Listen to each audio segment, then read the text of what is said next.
Olá, amigos do Notícias Agrícolas, no ar mais um boletim. Agora, para a gente analisar o mercado do boi, você que acompanha aqui com a gente tem visto aí uma certa reticência aí do frigorífico em comprar novos animais. O frigorífico tem trabalhado com aqueles estoques de animais já contratados, né? Principalmente os grandes, têm evitado fazer alguma pressão positiva nos preços. Os pequenos também me parece que aproveitaram essa oportunidade aí deixada pelos grandes frigoríficos, também avançaram com as escalas. Mas e agora? O que pode acontecer com o preço? Por enquanto, até onde a gente acompanhou, o preço no físico continua ainda tentando se sustentar, mas tem fôlego para se sustentar mais? O que pode acontecer a partir de agora? Quem nos ajuda nessa análise é o Caio Toledo, ele é consultor em gerenciamento de riscos lá da Stonex. Está aqui com a gente por telefone. Caio, seja bem-vindo, viu? Obrigado pela participação conosco aqui no Notícias Agrícolas. Caio, nos ajude a entender o que esperar do mercado a partir de agora e, na sua opinião, qual que é o ponto nevrálgico aí, o que você considera aí o principal motivo dessa retirada dos frigoríficos das compras, Caio?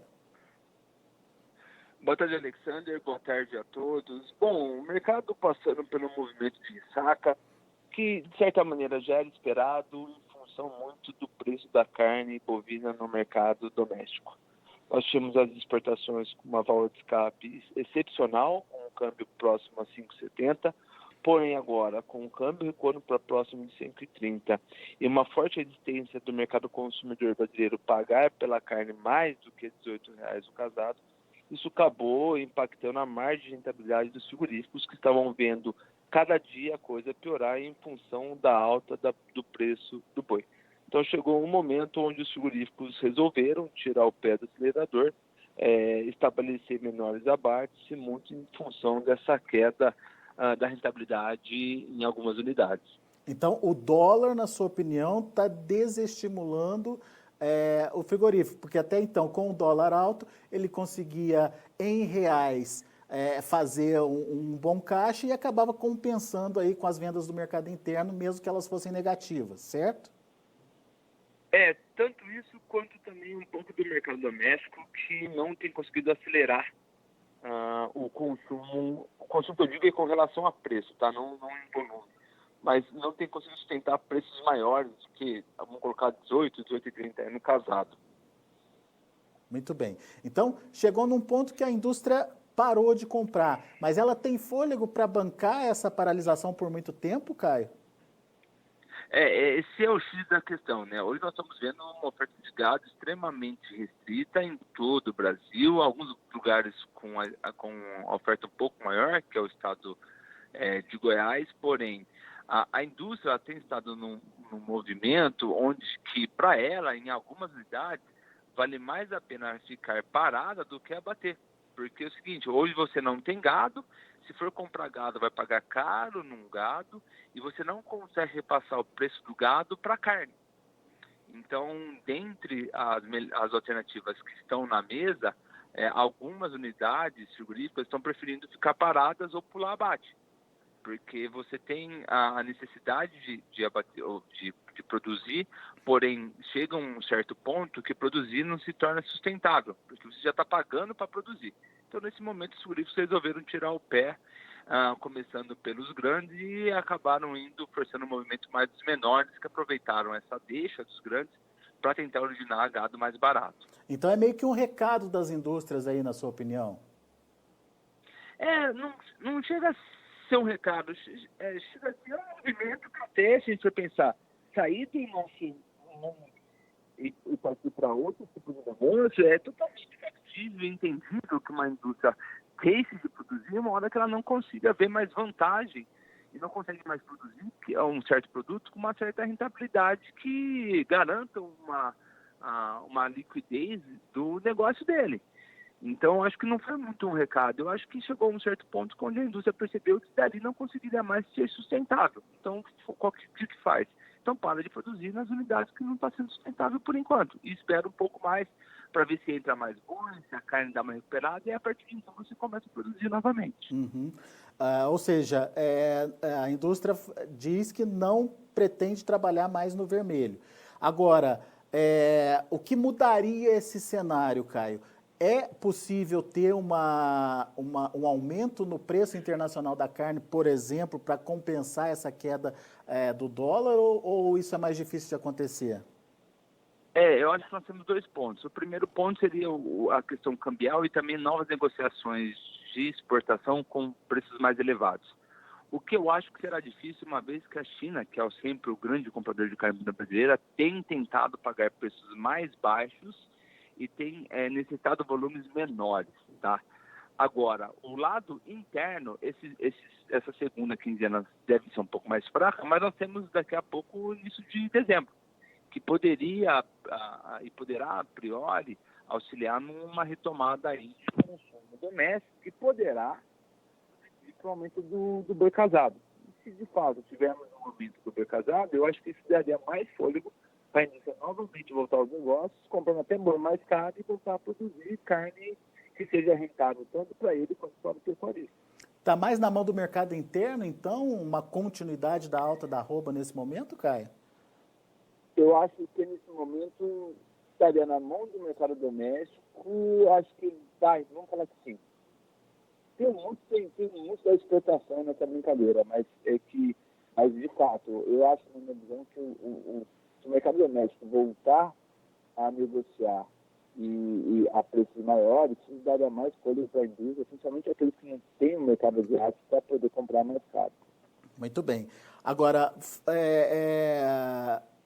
qual é o número que você tem na cabeça que traria de volta os frigoríficos para a mesa compradora, que poderia trazer aí um fôlego, até uma margem para eles voltarem a justificar novas compras, Caio? Eu tenho feito uma continha meio de padeiro, assim, nós temos contas abertas mais sofisticadas, mas uma conta meio de padeiro para colocar em mente para todo mundo seria quanto está o boi casado hoje, né, que seria o no atacado. Vamos falar de 18,30, né? Se você pegar 18,30 e multiplicar por 15, vai dar mais ou menos 274,50. Então, isso é, obviamente, tem de produtos, é candidatado, mas Se a gente pegar, esse seria hoje um preço máximo que rentabilizaria a carne produzida pelo frigorífico. Uma conta mais básica, tá? Para fazer na mão. Então, se falar qual que é o preço que o boi deveria estar em São Paulo para se remunerar a 7 atividades? Seria R$ 5 hoje. Então, eu acho Quanto, que desculpa, se a carne falhou a ligação, Caio. 275. Tá. 275. Tá.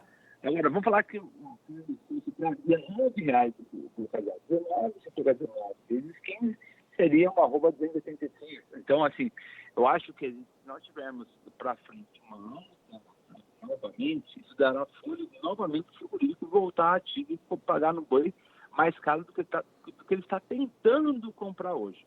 Porque as tentativas hoje de compra fica na casa de 275, 280, mas tiveram alguns negócios de 290.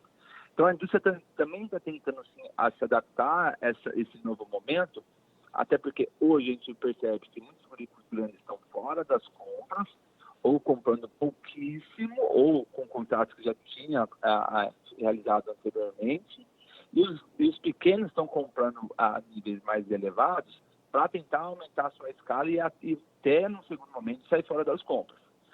Então, eu acho que se a carne tiver uma melhora, e eu acho que isso deve acontecer no começo do mês que vem, isso vai dar mais energia, vai dar mais fôlego para os frigoríficos retomarem as compras a preços maiores do que praticados hoje. O que você está dizendo a carne precisa remunerar para justificar o frigorífico de querer pagar mais. Nesse momento, com o dólar a 5,30, enfim, com uma fraqueza da demanda interna, o frigorífico está aí fazendo as contas e chega num patamar de 275. Mas é o patamar que já está sendo pedido pelos frigoríficos, Caio, ou por enquanto está só na fase das contas? Olha, pedido não ofertado, né, pelos frigoríficos, 275? Tem alguns frigoríficos que estão tentando comprar nesses valores. Por enquanto, eu não vi nenhum muito realizado nesse valor. Eu vi negócio realizado a 280. não vi abaixo disso, mas a gente já percebe que aqueles 300 que foram pagos semana retrasada, se não me falha a memória, até no começo da semana passada, já não são mais observados e acho que pouquíssimo provável que nós tenhamos ele nesse curto espaço de tempo, digo 5 ou 7 dias. Agora também está numa queda de braço, porque tem muito pecuarista que não está querendo entregar, não, espera que as coisas vão melhorar, porque o frigorífico não vai conseguir fazer escala e precisa produzir. A gente olha, nesses preços mais de preço a gente não consegue produzir porque não rentabiliza a atividade. Então está numa queda de braço muito grande entre os dois participantes, onde, é que eu sempre falo, em casa tem pão, todo mundo briga e ninguém tem razão. Então, como hoje nós estamos numa situação delicada, porque a carne bovina não está conseguindo subir mais de preço, né, do que ela estava sendo praticada tempos atrás, vai ter uma briga de todos os lados e, no fim das contas, ninguém vai ter razão, porque a gente precisa da carne em alta para poder remunerar todo mundo nessa atividade.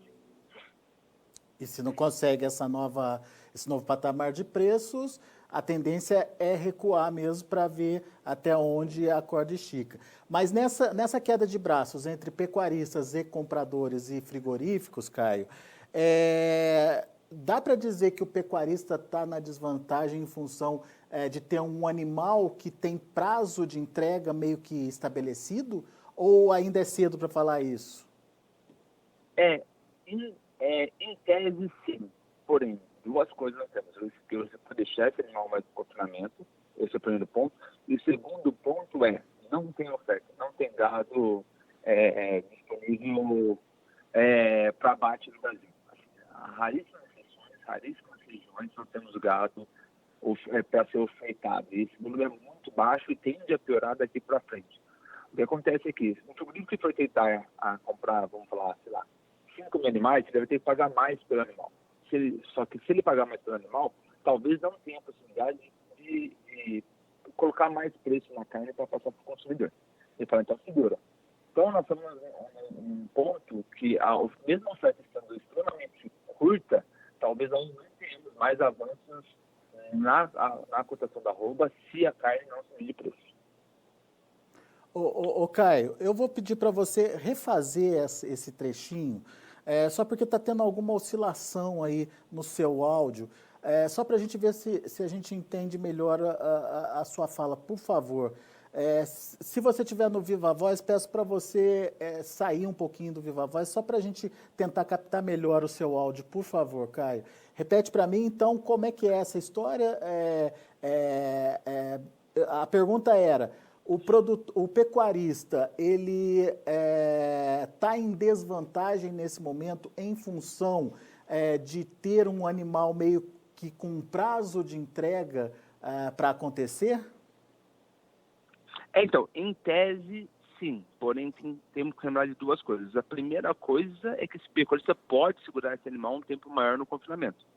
Obviamente vai passar se ele tem milho, se ele tem ração, etc. e tal, mas ele pode deixar esse animal mais no confinamento. O segundo ponto hoje, mesmo com esses pecuaristas tendo esses animais, esse volume é muito baixo.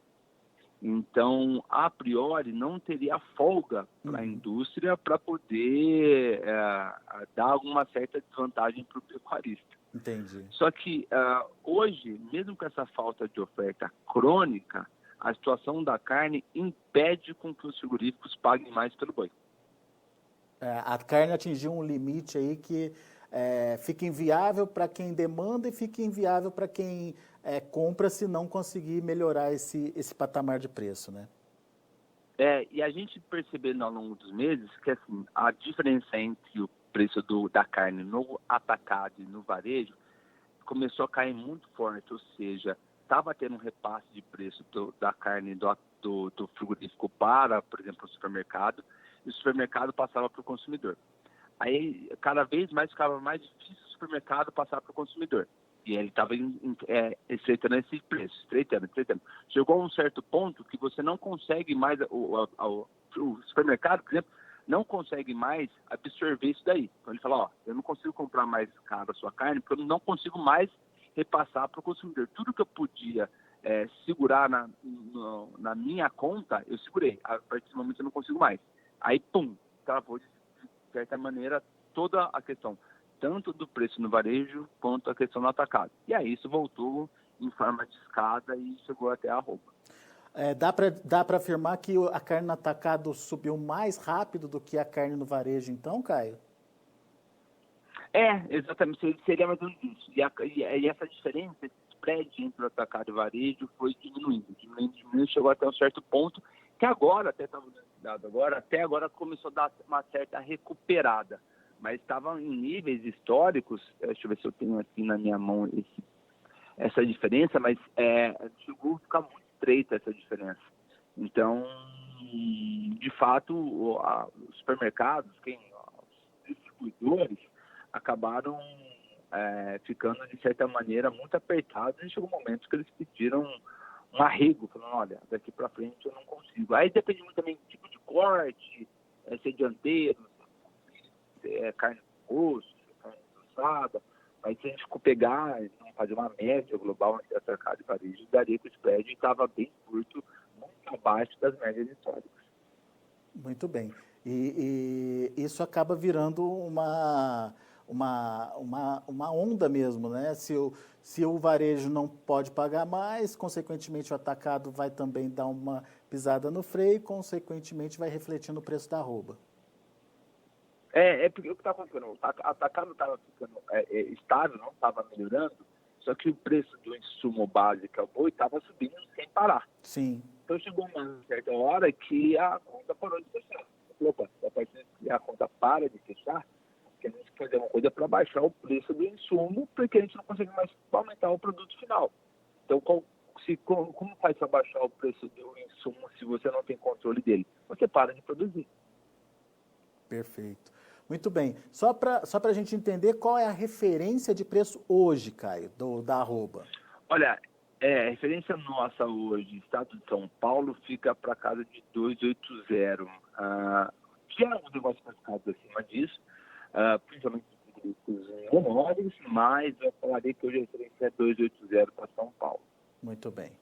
Ok, Caio Toledo, muito obrigado pela sua participação, pelos esclarecimentos aqui para a gente. Vamos acompanhar com atenção, portanto, essa evolução aí, principalmente dos preços da carne. Se a carne conseguir evoluir, frigorífico tem fôlego para bancar aí novos preços para arroba. Mas se a carne, se o preço da carne não conseguir evoluir, se esse repasse não for feito ao longo da cadeia, tanto no atacado quanto no varejo, daí é difícil de ver aí novas altas para arroba, e os frigoríficos tendem a tentar readequar aí, ou buscar um novo patamar de preços que possa trazer pelo menos uma rentabilidade mínima aí para que eles possam tocar o negócio. Então vamos ficar de olho aí no que pode acontecer daqui para frente. Por enquanto, Caio, muito obrigado pela participação e volte sempre. Obrigado, Alexandre. Boa tarde para você, boa tarde a todos. Tá aí o Caio Toledo da Stonex aqui com a gente no Notícias Agrícolas, analisando um pouquinho o mercado. A ligação estava um pouquinho complicada com o Caio, mas eu acho que foi possível a gente entender direitinho aí o pensamento dele, a linha de pensamento dele.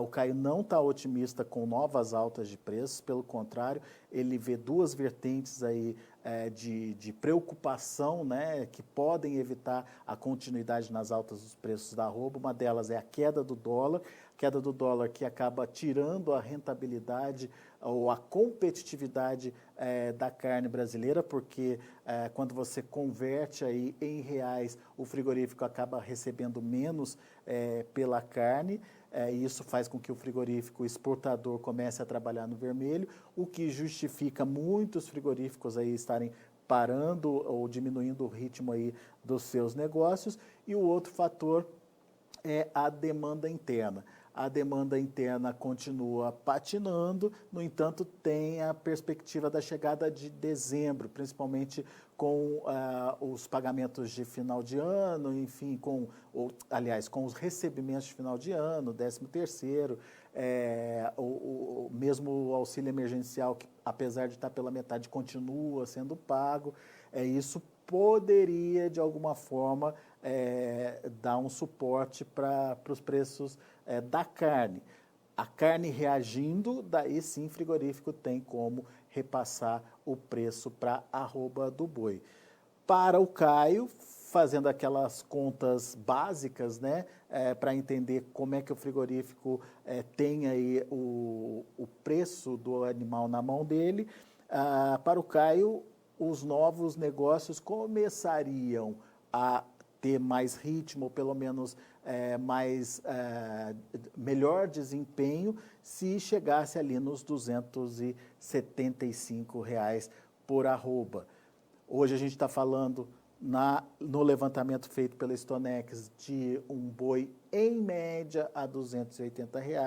Obviamente tem o mercado falando um pouquinho mais que isso. Por exemplo, o boi gordo do CPE, que a gente vai ver agora, encerrou o indicador ontem a R$ 285,45. Já uma queda forte, de 1,76%, mostrando essa retração aí dos preços pagos no mercado. Novembro, R$ 282, esse é o preço na B3, o mercado futuro, também caindo já 0,58%. E olha o dezembro, já trabalhando ali próximo dos 275, que é o nível que o Caio disse que a indústria voltaria a ter fôlego para continuar comprando. 276 é o andamento do mercado nesse momento, queda de 1%. Janeiro, R$ 266, queda de 0,47%, já trazendo um novo cenário aí de demanda mais arrefecida, principalmente com menor participação da China, com menor demanda interna em função dos gastos de início de ano, enfim, um cenário um pouco diferente daquele que a gente viu aí nos últimos meses. Fevereiro, R$ 264, no caso de fevereiro não teve movimentação hoje, encerrando aí no 0 a 0. Muito bem, são esses os números do mercado do boi, a gente vai ficando por aqui, agradeço muito a sua atenção, a sua audiência. Continue com a gente, na sequência tem Tempo e Dinheiro com João Batista Olive.